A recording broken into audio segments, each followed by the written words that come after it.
à la ressourcerie de l'écrivain. On se retrouve une nouvelle fois dans ma cuisine parce que je m'étais dit que j'avais envie de papoter un petit peu avec vous. Et ce coup-ci au menu, c'est un chili et si j'ai le temps, je ferai même derrière un cake potiron et cannelle, donc quelque chose de sucré. Pour le chili, je mets pas de, j'ai pas de recette particulière, hein, je le fais, c'est quelque chose que je fais assez régulièrement, donc je ne suis pas de recette, hein, je le fais à la louche. Donc je vais le faire encore dans ma magnifique cocotte rose, elle est belle, hein. Donc je ne suis pas sponsorisée, hein, je vous la montre parce qu'elle est belle. C'est un super cadeau et elle est très légère en plus. Les cocottes sont très très légères. Et donc pour ça, j'ai des petits oignons. J'ai des carottes rigolettes. J'en ai plusieurs. J'ai des poivrons qui commençaient à s'abîmer, donc là je vais en utiliser. J'ai pris des tomates également qui commençaient à s'abîmer. J'ai de la viande hachée, la boîte de haricots rouges. Faites vos courses chez U. La carte, les cartes avant. L'avantage avec les cartes est vachement intéressant. Et j'ai pris une sauce tomate banale, tomate basilic. Et j'ai des épices dans mon tiroir à épices que je vais regarder après. Donc pour commencer le chili, je ne vous donne pas de quantité, je le ferai à la louche. Ce que je fais en gros un chili pour 4-5 et puis ça dure plusieurs fois. Donc mes oignons sont petits. Ah, et je vais vous faire de la pub pour les gens qui habitent dans l'ouest de la France. Dis-je en brandissant un couteau office. Il existe une association qui s'appelle Finiterrest, comme Finistère, mais avec reste à la fin, qui rachète en fait des légumes moches de ce genre, soit des légumes qui sont hors calibre ou des légumes qui vont être un peu vieux, etc. Il faut aussi également un peu de viande, de poisson, de fromage, un petit peu de gâteau aussi. Là, ça va être des choses qui sont plus... je décale un peu pour que vous ne soyez pas trop éblouis. Je suis trop bien coiffée. Des surstocks ou des trucs comme ça. Et Finterest propose du coup aux particuliers d'aller acheter dans des entrepôts ces légumes, cette viande, ce poisson, etc. Et c'est pas cher du tout. Bien qu'ils aient un peu augmenté leurs tarifs là, parce que je crois que c'était suffisamment pas cher du tout. Mais donc ils proposent du bio, qui est un petit peu plus cher que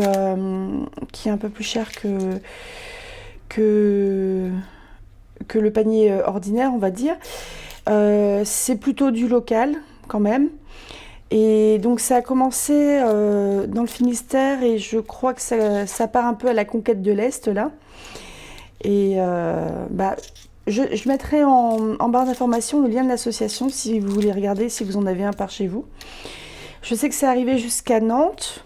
Ouh, je vais peut-être pleurer là, les oignons ils piquent. Hein. Donc c'est arrivé à Nantes et enfin bref ça voyage. Mais je ne suis pas là aussi que pour cuisiner, parce que je voulais papoter avec vous en fait, je pense que j'ai péché par snobisme par rapport à la littérature. Je m'explique. Donc, la romance, par exemple, je vais pas faire que parler de romance, évidemment. Mais la romance, elle a un petit peu tendance à être déconsidérée comme les littératures de genre, comme le polar, les genres de l'imaginaire, etc. Et bref, je pense que, comme beaucoup de personnes, j'ai une petite tendance au snobisme littéraire, à dire ouais, tel auteur, c'est pas terrible ce qu'il fait, ou la romance, c'est pas des vraies histoires, etc. Et du coup, moi, ce que j'aime bien, c'est avoir tort, et c'est changer d'opinion. Et c'est quoi vos a priori sur des genres littéraires ou sur des auteurs?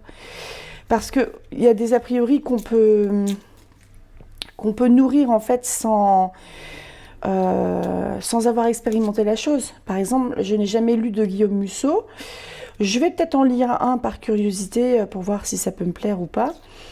Mais clairement, je pense que ça ne va pas spécialement être ma came, mais j'ai bien envie de tenter quand même.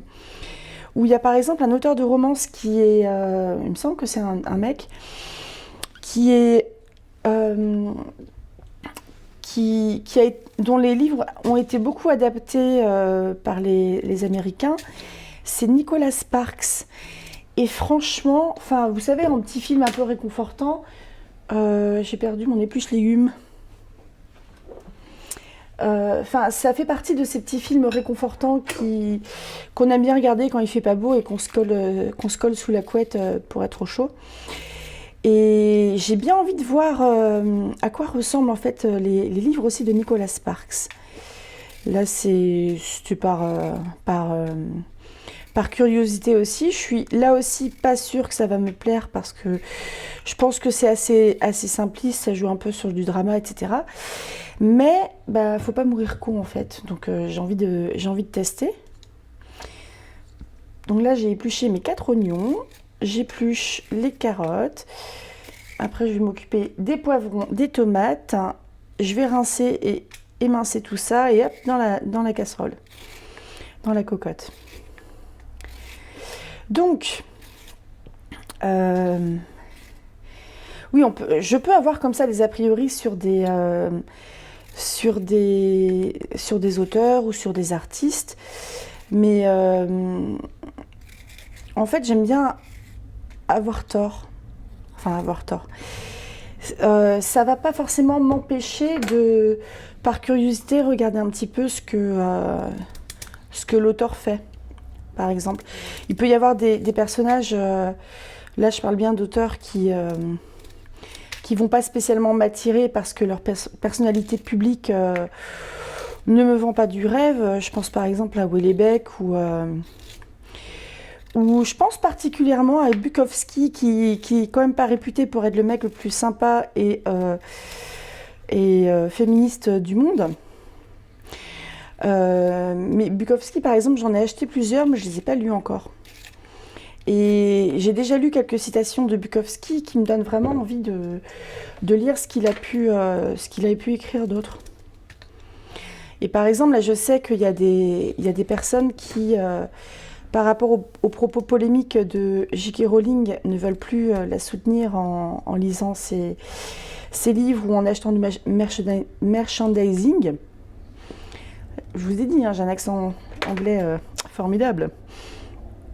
Mais enfin, moi, je m'en cogne en fait de filer du fric à un auteur que j'aime pas. Parce que, par exemple, J.K. Rowling, si vous pouvez ne pas être d'accord avec ses propos, il n'y a pas de souci. Moi, je suis pas d'accord non plus avec ce qu'elle dit. Mais c'est pas parce qu'il y a... Enfin, le boycott, je pense que le pouvoir du boycott est efficace s'il y a vraiment énormément de gens qui le pratiquent et pour qu'il y ait un vrai impact. Parce que mais disons que elle a vendu et elle vend encore sans doute tellement de choses aussi, J.K. Rowling, que je suis pas persuadée en fait que le boycott soit si efficace que ça sur quelqu'un qui pèse autant dans le monde de l'édition. Après, vous faites ce que vous voulez, évidemment. Hein. Mais moi, le boycott, je le pratique pas forcément parce que j'y crois pas trop, en fait. Faudrait me montrer... faudrait me prouver, en fait, que là aussi, je peux avoir tort. Ne quittez pas ma chaîne. Hein. Moi, je suis toute petite. Là, par exemple, si vous voulez me boycotter, je suis tellement toute petite qu'évidemment, ma chaîne YouTube va décéder. Celui-là, il est vraiment abîmé. Je précise que les légumes là, qui sont abîmés, je les ai pas eu comme ça, affinité reste. Hein, c'est que je les ai laissés je les ai un petit peu oubliés dans le frigo. Donc c'est de ma faute. C'est pas de leur faute. Donc, je vais essayer de couper le poivron sans couper mon fil, sinon je vais être muette. Bref, bon, je vais pas m'étendre là-dessus parce que j'ai pas envie non plus de. Je me sens pas spécialement légitime à parler de militantisme, etc. Et ouais, en termes de snobisme littéraire, par exemple, très longtemps, j'ai refusé de lire des livres classiques en dehors de ce qui était imposé à l'école. Et une fois sur deux, ça me plaisait, une fois sur deux, c'était une horreur. Mais du coup, là, à force, enfin, je sais pas, crise de la quarantaine littéraire, on va dire. J'en lis de plus en plus, déjà pour la chaîne, parce que j'adore ça, livre à voix haute, mais aussi pour moi. Et en fait, je trouve que donc ça peut être, oui, un langage forcément qui va être daté, parce qu'on parle plus ou on n'écrit plus de la même manière aujourd'hui, mais c'est vachement intéressant. Moi, j'aime bien pour le côté s'immerger dans l'époque dans laquelle le livre a été écrit. Donc c'était ce qui pouvait avoir du succès à l'époque ou pas, ou c'est un succès qui est arrivé ultérieurement, comme par exemple pour les ouvrages de Jane Austen. Mais j'ai de plus en plus de goût en fait à lire du classique. Et maintenant que j'ai commencé à lire aussi à voix haute les livres du programme du bac de français, bah franchement, Manon Lescaut, j'aime bien. Après, ça reste un peu dans tous les standards de l'époque, un petit peu moralisateur, et encore, je trouve que ça l'est pas tant que ça. Parce que Manon Lescaut, c'est l'histoire de... le chevalier des Grieux, donc un homme de petite noblesse, je crois que c'est un second fils ou un troisième fils, enfin c'est pas l'aîné, qui tombe éperdument amoureux d'une petite nénette qu'il croise qui est magnifique. Et c'est réciproque. Après, c'est vrai qu'on pouvait se poser la question sur la réciprocité, vu le caractère de la dame. Et je pense, moi, ce que j'en pense, c'est que c'est réciproque. Et si vous voulez, c'est un peu comme le truc qui m'agace vraiment, c'est le portrait qui est fait de Manon. À savoir, elle, c'est une femme du peuple, qui joue un petit peu à la courtisane pour se nourrir, parce que après, je pense qu'elle pouvait évidemment travailler, trouver autre chose, mais disons que pour les femmes, quand elles n'étaient pas de famille riche, au XVIIe, je pense que, à part travailler et vivre un peu dans la misère, il y avait... Enfin, clairement, si elles étaient jolies, elles pouvaient en profiter et essayer de trouver un gars un peu gentil et qui avait du pognon pour s'occuper d'elles et les entretenir. Mais il y a le côté quand même un petit peu moralisateur, parce que c'est l'abbé Prévost. Donc c'est un abbé, c'est un homme d'église. Mais je trouve que c'est pas matraqué, si vous voulez. Et clairement, le truc qui est... Enfin, j'ai l'impression d'être dans une petite histoire d'amour un petit peu à la Roméo et Juliette, parce que, en fait, ils prennent... Mais dès qu'il y a une idée pourrie, ils la prennent, puis ils y vont joyeusement. Ce qui fait qu'ils se retrouvent dans des situations pas possibles. Tout ça parce que... donc lui, il se destinait en fait à l'église, sauf que, pas de bol, il a rencontré Manon Lescaut, il en est tombé amoureux, et ils vivent un petit peu maritalement, mais ils sont pas mariés, et puis clairement, ils vivent ensemble, donc ils sont pas non plus à... Ils jouent pas au jeu de paume le soir, le jeu de paume 17e siècle, lol. Ils enfilent pas des perles, quoi. Et en fait, le héros, là, le chevalier des Grieux, c'est un chouineur, il n'arrête pas de se plaindre. Il fout ses amis dans la merde aussi, parce que en fait, dès qu'il a des soucis de pognon, il va les voir pour pleurer et essayer de récupérer du fric. Alors qu'elle, elle est quand même un petit peu plus digne, on va dire. Puis elle, je pense... Je sais pas si elle a connu la très grande pauvreté, mais elle est quand même plus débrouillarde. Mais comme c'est une femme, pourquoi l'écouter? Enfin, voyons. Mais c'est vachement intéressant de le lire avec le regard qu'on peut avoir là-dessus à notre époque. Parce qu'évidemment, même sur des livres qui ont une vingtaine d'années maintenant, la société évolue et la manière dont les gens réfléchissent évolue également. Ce qui fait que je trouve que c'est vachement intéressant de lire du classique et puis essayer de se décaler aussi par rapport à ce qu'on en pense et par rapport à la manière dont la société dans laquelle on vit maintenant réfléchit, entre guillemets, pense. Parce que l'évolution des mœurs, ça se fait pas en deux. Bon, bah, j'ai tout épluché. Donc après, je vais tout rincer, tout émincer et tout jeter dans la cocotte. Oui, c'est comme ça que je cuisine, moi. Donc j'ai les poivrons, les carottes. J'en ai fait pour un régiment, comme d'habitude. Je mets pas de maïs, hein. Je sais pas si je vous l'avais dit, je pense que si. Parce que je suis pas fan. Non, c'est pas. Moi, ça me gêne pas, mais mon mec, il aime pas, donc j'en mets pas. Parce que c'est chiant en fait de trier des petits éléments dans son assiette. Je fais une petite pause, je vous retrouve. Donc ça y est, j'ai rincé tous mes légumes, donc là je vais les couper. J'ai mis à peu près 2 cuillères à soupe d'huile d'olive dans la cocotte à feu doux. Là, je vais d'abord émincer un petit peu grossièrement les oignons, parce que c'est ce qui est le plus long. Je mets d'abord ce qui est le plus long à cuire, à savoir oignons, après poivrons, après carottes, après tomates en dernier. Je mettrai un petit bouillon, un bouillon cube avec la sauce tomate, et je mettrai la viande en tout dernier. Faut savoir aussi que nous, avec le chili, on fait du riz en accompagnement.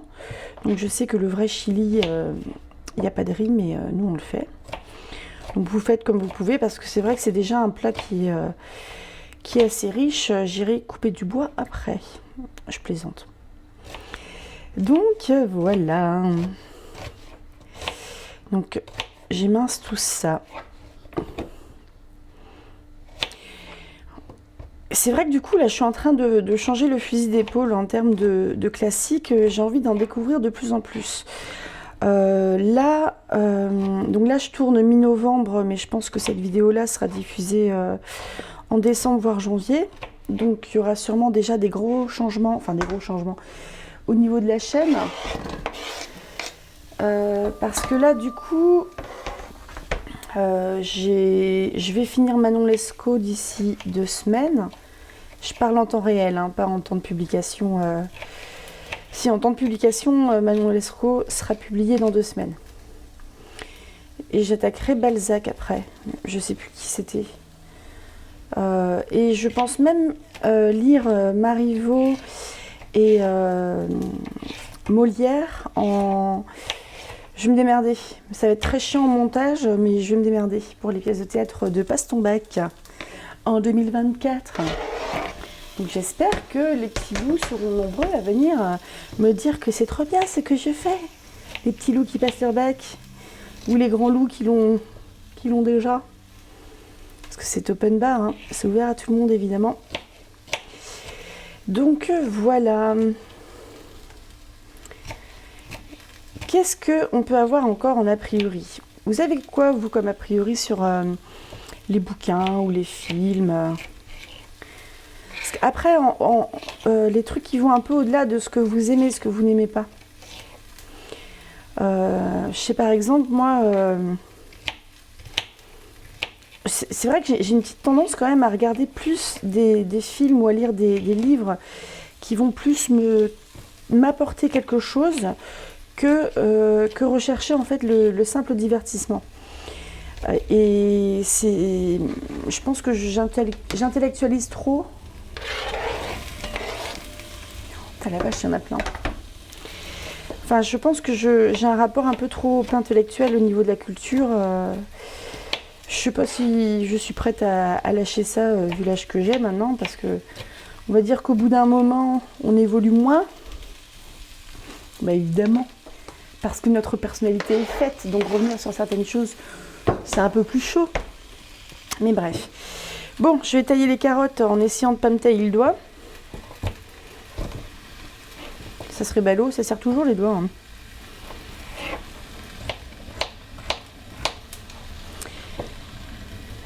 Oui, parce que moi, par exemple, en termes d'a priori, il y avait sur certains auteurs, là j'ai cité Guillaume Musso, Nicolas Sparks, mais ça peut être Marc Lévy aussi. Mais je tenterais bien hein, de lire des très grands succès comme ça aussi pour voir si ça me plaît. Parce que si ça plaît à, entre guillemets, tout le monde, grande généralité, pourquoi pas moi? Mais ce qui est intéressant aussi, c'est d'avoir des opinions, enfin pas forcément chercher à cultiver une opinion qui va dans le sens de tout le monde ou au contraire qui va à l'inverse,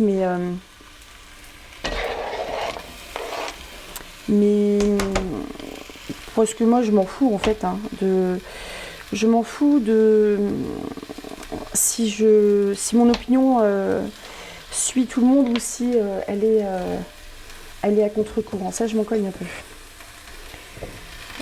Et pareil, en fait, je suis pas sûre d'être si influençable que ça en termes de marketing, entre guillemets. Enfin, souvent, quand il y a un effet de mode, moi, je débarque 2-3 ans après. Oh, coucou, j'ai lu ça. Par exemple, j'ai pas lu les Hunger Games. Mais ça, je compte les lire. Parce que j'ai vu les films qui m'ont vraiment plu. Ah tiens, un a priori qu'on m'a sorti ce midi. La littérature jeunesse ou la littérature young adulte, c'est fait que pour les jeunes ou que pour les young adultes? Ou tout le monde il a le droit de lire Hunger Games ou de relire les Harry Potter? Je trouve qu'il n'y a pas d'âge, moi. Je pense qu'il y a des livres qui sont vraiment axés pour les enfants ou les adolescents, et il y en a qui sont vraiment plus tout public. Tout public, ça veut dire à la fois jeunesse, mais où les adultes ils peuvent trouver leur compte aussi. Et ça, je pense que c'est des livres qui ont une portée plus universelle en dépassant entre guillemets leur cible marketing, parce que oui, l'édition c'est du marketing comme tout le reste, hein, faut pas se leurrer. Mais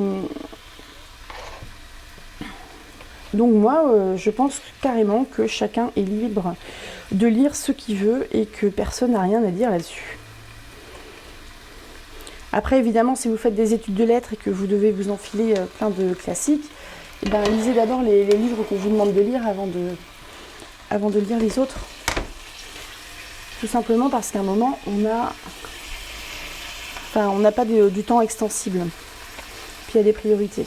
Faut réussir à prioriser les choses, même si ça va pas dans le sens où on veut forcément, ça va pas dans le sens de ce qu'on a envie à l'instant T. Faut réussir à prioriser. Donc j'ai coupé tous mes légumes.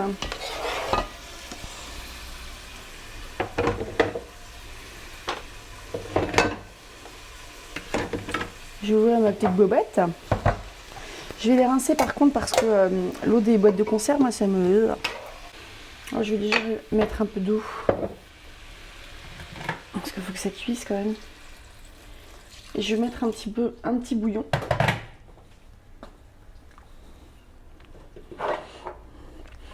Donc j'ai dû mettre, allez à vue de nez, j'ai mis 20-30 centilitres d'eau et je mets un petit bouillon cube. Et après je mettrai...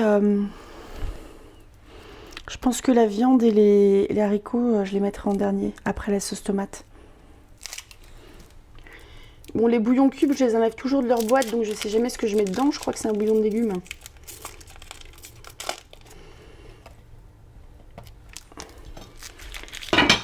Pouf, donc c'est bon.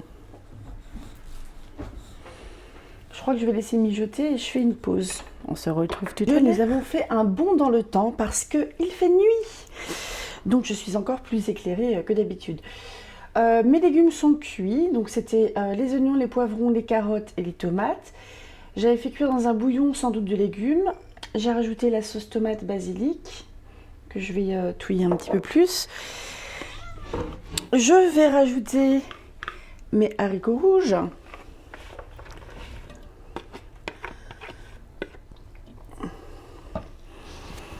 Et là, je vais chercher la viande qui est au frigo. Je mets à peu près 300 g de viande. Donc, c'est de la viande hachée, de la viande de bœuf hachée. Je rajoute 300 g à peu près parce que je vais en garder un pour faire un steak tartare. Parce que mon chéri, il adore ça.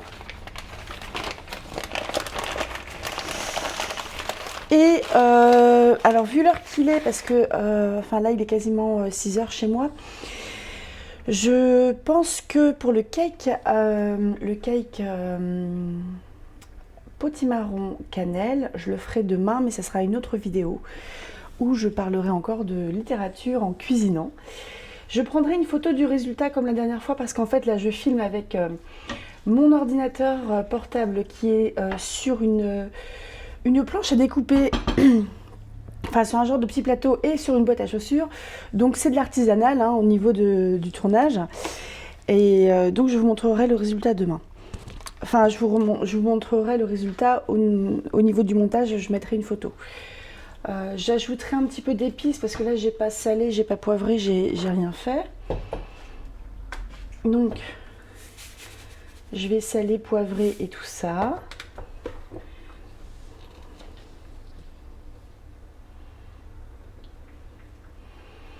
Salé, poivré.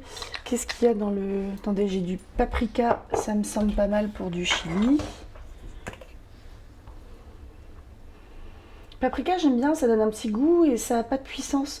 J'aime pas trop quand c'est pimenté fort, moi. Je préfère quand c'est pimenté goût. Comme les épices un petit peu indiennes, justement. J'ai quoi? Piment doux, c'est du paprika pour moi. Oui. Je dois avoir un mélange pour les... Il me semble que j'ai un mélange à chili. Vous savez, là, dans les trucs d'épices à mélange. Je sais pas, je retrouverai. Donc, ça sera un plat unique pour cette fois-ci.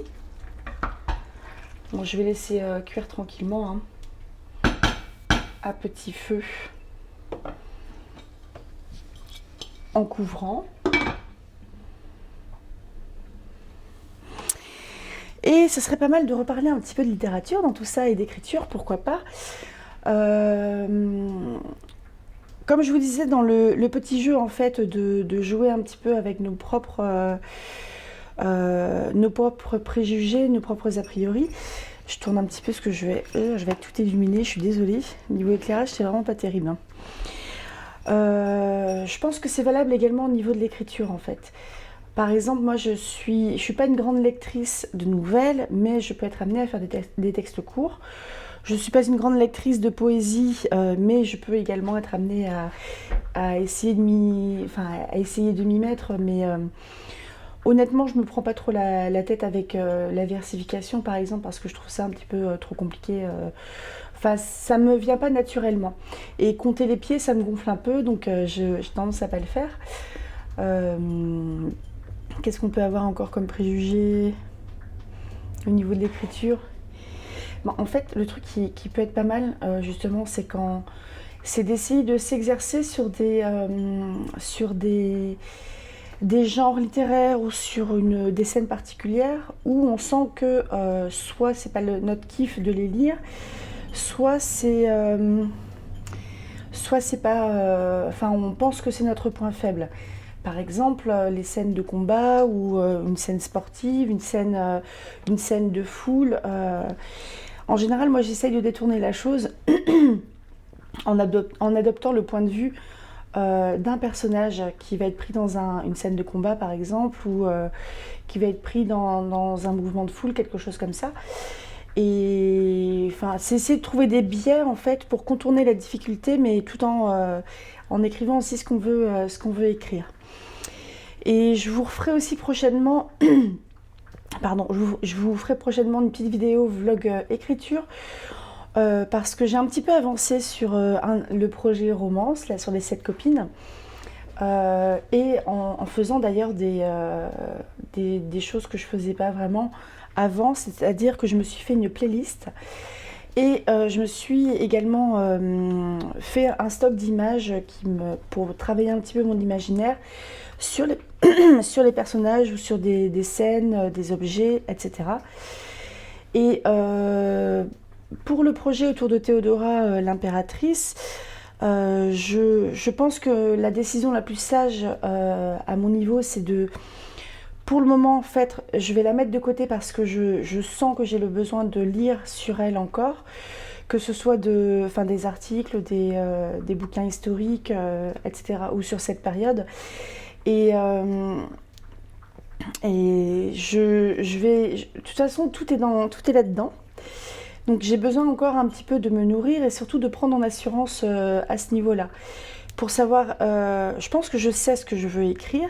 Je sais de quelle manière je veux le faire. mais je me sens pas encore tout à fait assurée dans ce que je veux faire, donc j'ai besoin de bouquiner là-dessus et de laisser maturer le projet. Alors que pour moi, le projet romance, je m'étais dit que j'allais le commencer pour le nano, donc le nano, là on est le 16 novembre. Cette vidéo sera du coup probablement publiée bien peut-être dans 2 mois, peut-être en 2024. Je vous dirai une bonne année. Mais ouais, je me sens pas assurée pour le moment. J'ai besoin de lire pour Théodora et pour le projet de romance, comme je suis à la fois en train de réfléchir en termes de contenu pour la chaîne et de réfléchir notamment en termes de contenu technique ou d'outils d'écriture qui vont me servir, mais également vous servir, donc servir la chaîne, donc me servir à moi aussi. C'est un serpent qui se mord la queue. Ça fait que j'avance tout petit à petit, vraiment à petits pas, mais ça me convient. Parce que j'ai pas envie de rusher, de pondre un énorme truc et de réécrire beaucoup derrière. Je suis quelqu'un qui réécrit peu. Parce que je pense qu'en fait, c'est comme quand j'avais fait la vidéo en présentant quelle autrice je suis. Je pense que je suis en train de virer de jardinière à architecte. Et je pense qu'en fait, j'étais une fausse jardinière parce que je brainstormais tellement sur les histoires qu'au final, on va dire inconsciemment, comme le dit Lucie Castel sur les podcasts Licard, je vous remettrai la chaîne YouTube parce qu'ils sont très intéressants. En fait, pour elle, il n'y a pas de jardinier. Pour elle, les jardiniers sont des architectes qui ont conscientisé en fait tout le processus d'écriture, de structure, etc., de construction du récit, ce qui fait qu'ils ne planifient pas, enfin ils vont pas tout noter, etc. Tout est dans leur esprit. Donc voilà, je vais clore ici ce vlog popote, ce vlog chili con carne. Je vous dirai si c'était bon. Mais ça le sera sûrement, parce que c'est moi qui l'ai fait, c'est fait avec beaucoup d'amour. Et je vous mettrai je vous ferai un petit récap sur ma petite recette à moi, entre guillemets, ce qui est surtout ce que j'avais dans le frigo et ce que je fais d'habitude. Enfin, je fais pas des chili toutes les semaines non plus, mais je l'ai pratiqué quand même assez régulièrement. Donc n'hésitez pas à me dire si ce format de vidéo ça vous plaît. Enfin, je pense que je continuerai à le proposer parce que je trouve ça assez marrant à faire et puis à monter aussi derrière. Et à tout bientôt. Cuisinez plein de choses, rêvez tout grand et écrivez et lisez tout plein. Au revoir.